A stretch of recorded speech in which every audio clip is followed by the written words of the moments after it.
Welcome to HORT2307 Business Principles for Sustainable Agriculture. This is Lecture 2.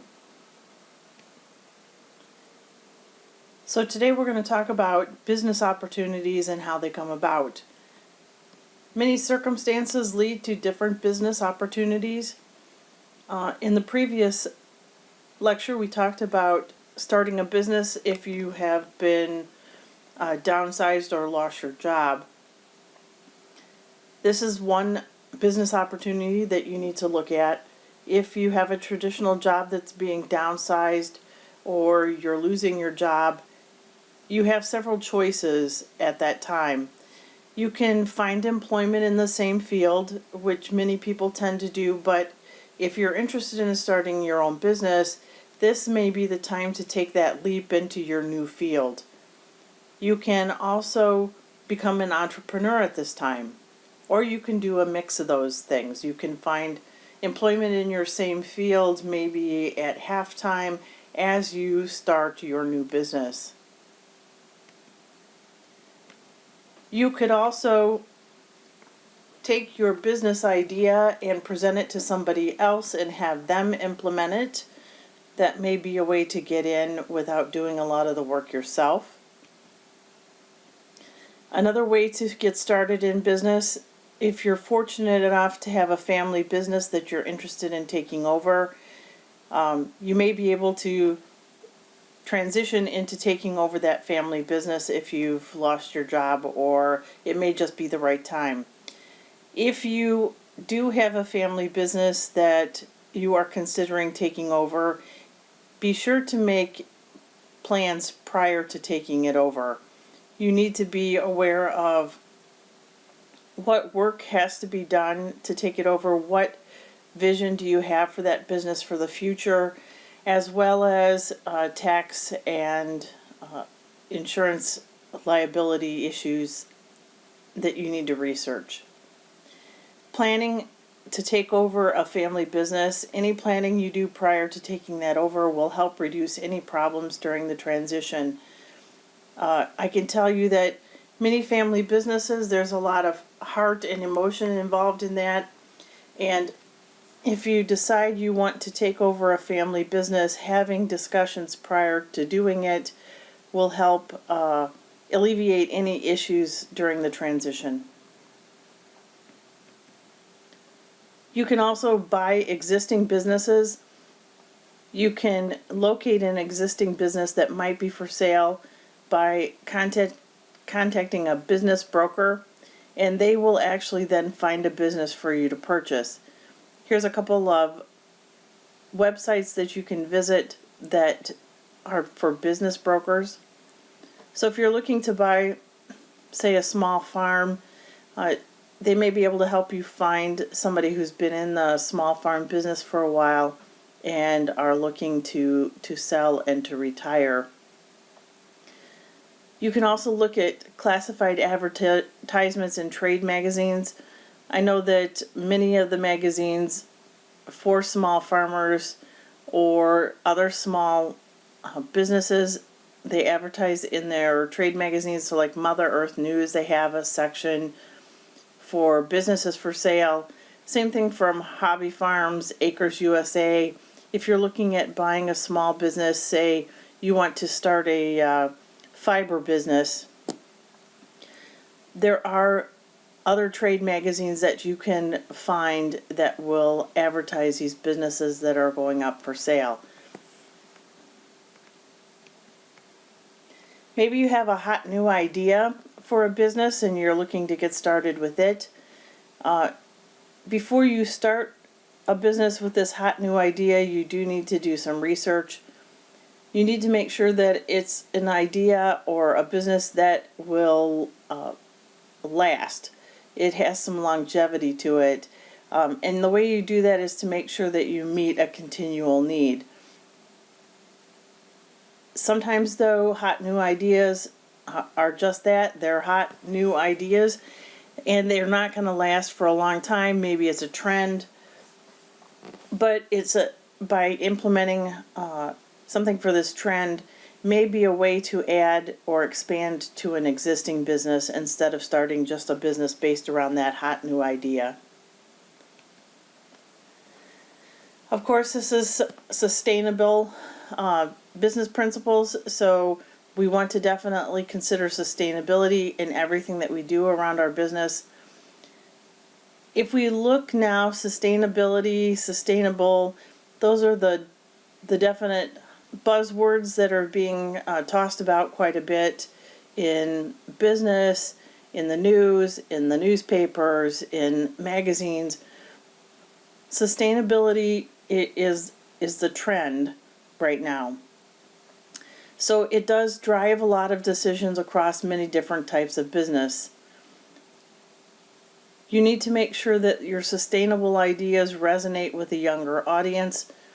One of the reasons I say that is because many of the younger consumers are the ones who are most concerned with sustainability. And of course, sustainability is smart on many levels. As a business owner, you can use it as a way to attract new customers. It can help differentiate your business from its competitors. And so by doing things in a sustainable manner, it's possible to reduce your overhead or your cost of doing business.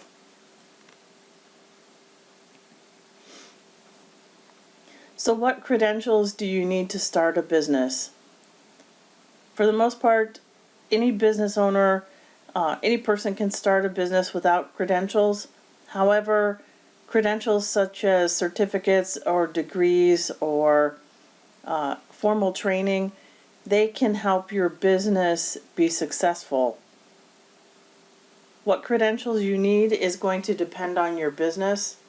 You may have credentials that you have acquired so that you can start your business and be respected by your consumer, but many times those credentials are not necessarily what's looked at when you go for a loan. If you are considering getting loans for your business, make sure you talk to some bankers or whoever's going to be providing those loans and find out what kind of credentials they need. Many times they don't need any credentials or any degrees, but it does help reduce the risk they see they're taking when they give you a loan. You need to do a personal experience inventory before you start your business. And this is basically examining all your life experiences and trying to identify what you know that will be useful in running a business. For example, maintaining a checkbook and being able to balance your checkbook is going to be an invaluable experience. If you've ever taken an inventory, so you've worked in a job where you've done inventory, that experience will be helpful for running a business. Once you do your personal experience inventory, you're going to need to identify any gaps in your knowledge. Many times businesses require this large number of tasks or skills, and maybe you're lacking on the bookkeeping part. You have a couple of choices when you identify any of your skills gaps. You can either learn how to do it yourself or hire it out to have it done. Sometimes it's more cost effective to hire it out and have it done than to actually do it yourself. So be aware how much it's going to cost to fill in those gaps and which is going to be a better business decision. One of the ways you can fill those gaps, those skills gaps, is to find a mentor. Find someone who has experience or knowledge in the area and ask them to either train you if possible or recommend somebody who can do it for you. Ideally, you want a mentor to be someone who knows you personally. Many times that's not possible, however, so you're going to have to expand your circles and get to know additional people and find these mentors.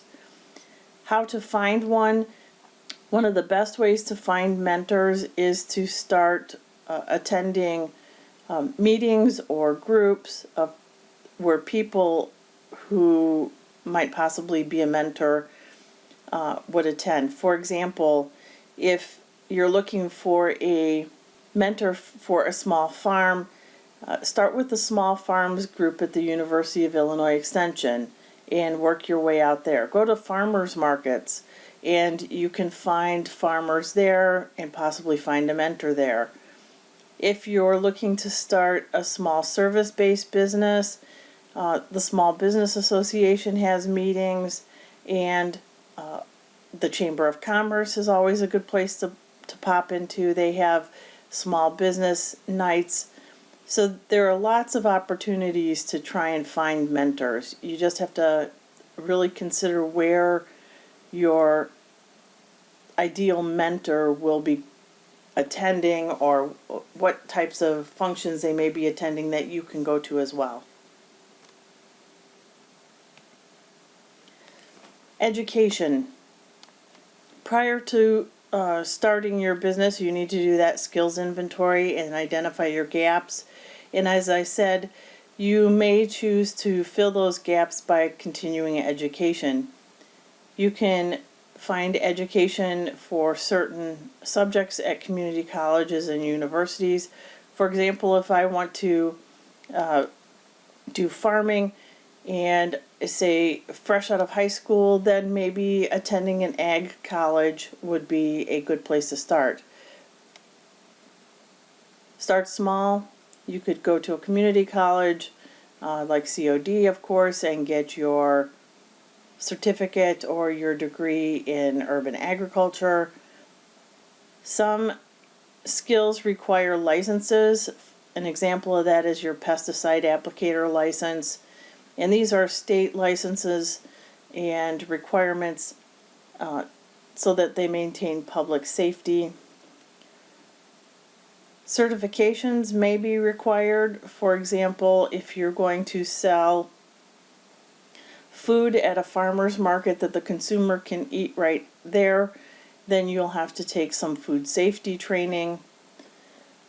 Another certification, if you want to use it to stand your product out from other vendors, is organic, and there are rules around organic certification.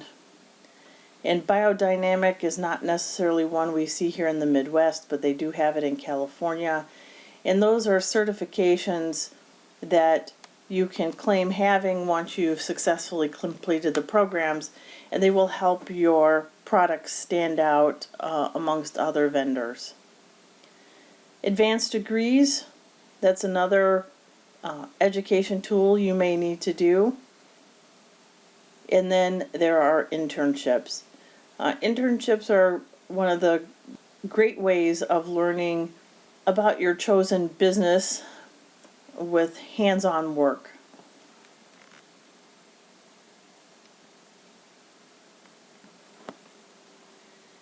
As I said, if you're looking for a mentor, you may need to go to different types of organizations like Chamber of Commerce meetings, but another way to find mentors and to help fill any skills, knowledge gaps is to join professional organizations. MOSES, which stands for Midwest Organic and Sustainable Education Service. The MOSES organization is located here in the Midwest, and they have classes and seminars open to small farmers, and it's a good way to network with other small farmers and possibly find a mentor. The Extension Master Gardeners is another professional organization here in the Midwest as well as through all of the states, and they have a great knowledge base for horticulture. The Aquaponics Association, of course, is for aquaponics. The Association of Specialty Cut Flower Growers is for flower growers.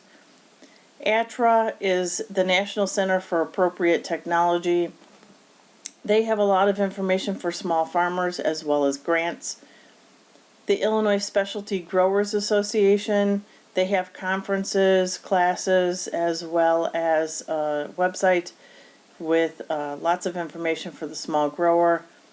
the Illinois Herb Association if you're interested in growing herbs, and Band of Farmers Chicagoland, which lists has an inventory of all of the small farmers in the Chicagoland area.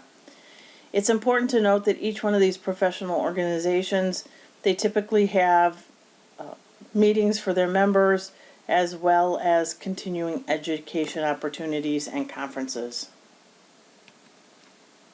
So what are the benefits of getting a certificate or a degree? First of all, getting a certificate or degree is going to increase your knowledge. It will help differentiate your business from the competition. So somebody who's going out to start a small farm and hasn't done any education, they're going to learn trial and error. If you start by having your certificate or do take some education, you know some information that's going to help you reduce that trial and error phase. It can increase your efficiency and profitability. And as a small business, efficiency and profitability are very important to keep you successful as well as to keep you in business. It will increase your professionalism within the industry. It will help keep you current with trends and requirements. A good example of that is a couple of years ago they used to call the food safety a GAPS program. Now it is just a food safety program, and the requirements have changed if you're trying to sell food, processed food, either at a farmer's market or at your business site. You will be able to follow core competencies, standards, and best practices because you'll be aware of what they are. It can enhance and motivate for performance for when you get a degree or certificate. And the last benefit of certificates and degrees is that by obtaining a certificate or degree, you are provided networking opportunities. This will give you an opportunity to possibly find a mentor as well as build your community of other like-minded people. Another way to become a small business or to enhance your small business is that you can become a public personality. Public speaking is a great way to promote your business. It will help your customers be comfortable in the fact that you know your business and know what you're doing. There are many locations where speakers are needed. Garden clubs are always looking for speakers. They typically meet once a month and have a speaker once a month. Libraries, they have education programs and public speakers that come in on a wide variety of topics to speak to their members, and they have several of those a month, so there's always a demand at libraries. And then schools are also using guest speakers, not just college level, but you can get into high schools as well as elementary schools and be a speaker. You may need to limit your locations and topics if you decide to become a public speaker. Many times some of these organizations are pretty desperate or are having trouble finding speakers, and so you may get requests that may be out of your comfort zone as far as topics, or they may be longer distances. Another way to become a public personality is by writing. You could become a blogger and promote your business as well as share your knowledge. You can also write articles that you would then submit to trade magazines based on what you're seeing in your business, some of the trends. You can also write articles and have them published in professional association newsletters as well as community newsletters. If you are going to become a public speaker or a public personality, one of the things you're going to need to do is examine the timing of your requests. If you have a seasonal business that's, for example, the small farmer, you're probably not going to want to do public speaking or writing during your busy times. So identify the busy times and the lulls in your business and work your public personality around those busy times. You want to schedule in your down times things like classes, seminars, speaking engagements, etc. Classes where you go and take education, seminars maybe where you're giving a presentation or learning some additional things, but definitely consider your peak times and your lulls. So what are the benefits of becoming a public personality? Many times these speaking engagements and these articles that you're writing will provide a small income, and if you have a seasonal business, that can be worked into the lull to help fill that income gap over that quiet time. You can expand your knowledge. Many times if you're asked to give a presentation, you may know a large portion of the information you want to present, but you may do some research that will help in your business as well as fill in some of that information for that presentation. It is also a way to diversify your business, and that will help your business be sustainable.